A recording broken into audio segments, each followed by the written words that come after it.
कांग्रेस सांसद राहुल गांधी चुनावों में धांधली को लेकर मोदी सरकार और चुनाव आयोग पर लगातार हमलावर है और अब एक बार फिर कांग्रेस सांसद ने दोनों पर निशाना साधा है। दिल्ली के विज्ञान भवन में राहुल गांधी ने देश की चुनाव प्रणाली पर करारा हमला बोला और दावा किया कि उनके पास चुनाव की चोरी के पुख्ता सबूत है, जिसका वो जल्द ही खुलासा करने वाले हैं।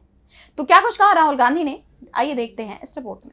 बिहार में चल रहे एसआईआर को लेकर चुनाव आयोग और मोदी सरकार विपक्ष के निशाने पर है। पूर्व के चुनावों को लेकर और साथ ही बिहार में आगामी विधानसभा चुनाव में कथित धांधली को लेकर कांग्रेस सांसद राहुल गांधी ने सत्ता पक्ष और चुनाव आयोग के खिलाफ तीखे बयान दिए।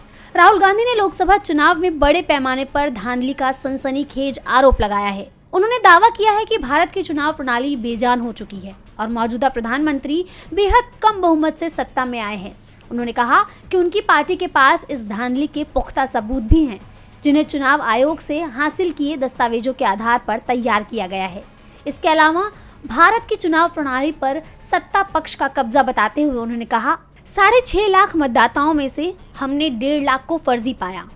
ये सब दस्तावेज में मौजूद है। हमने चुनाव आयोग से कागजात हासिल किए। याद रखें, भारत के प्रधानमंत्री बहुत ही कम बहुमत से सत्ता में हैं। अगर 15 सीटें धांधली वाली नहीं होती, और हमें संदेह है कि ये संख्या 70 से 100 के करीब है, अगर 15 सीटों में धांधली नहीं होती तो वो भारत के प्रधानमंत्री नहीं होते।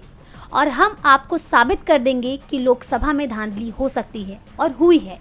जो संस्था इसे रखती है, बचाती है और इसका बचाव करती है, उस पर कब्जा कर लिया गया है। मेरे पास 100% सबूत हैं। कांग्रेस सांसद के इस बयान ने राजनीतिक हलकों में हलचल मचा दी है। हालांकि इन आरोपों पर अभी तक चुनाव आयोग या सत्तारूढ़ दल की ओर से कोई आधिकारिक प्रतिक्रिया नहीं आई है। राहुल गांधी के इस बयान ने भारत की चुनावी प्रक्रिया की पारदर्शिता पर सवाल उठाए हैं और ये मामला आगे चलकर और तूल पकड़ सकता है। डीबी लाइव की रिपोर्ट।